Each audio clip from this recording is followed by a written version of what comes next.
5ই August আজ থেকে ঠিক 1 বছর আগে 2024 সালের এই দিনে ফ্যাসিস্ট বাংলাদেশ ছেড়ে পালিয়েছে। রাহমুক্ত হয়েছে বাংলাদেশ।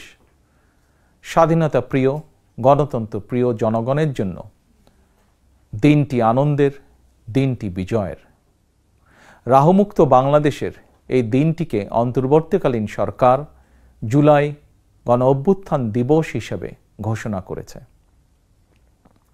তাবেদার মুক্ত বাংলাদেশের জনগণ প্রতি বছর এই দিনটিকে স্বাধীনভাবে সানন্দে সরকারি ছুটির দিন হিসেবে উপভোগ করবে।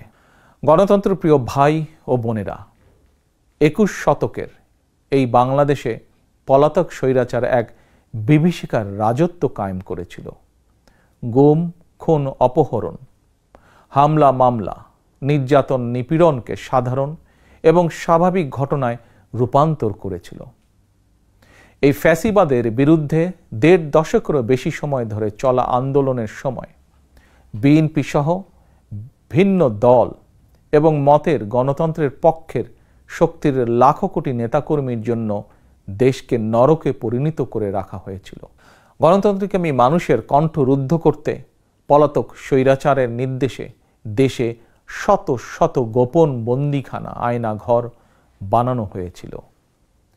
সেই আয়নাঘরের অন্ধকার প্রকোষ্ঠে জলজন্ত মানুষকে দিনের পর দিন, রাতের পর রাত, বছরের পর বছর আটকে রাখা হতো। অনেককে চিরতরে গায়েব করে দেওয়া হয়েছে।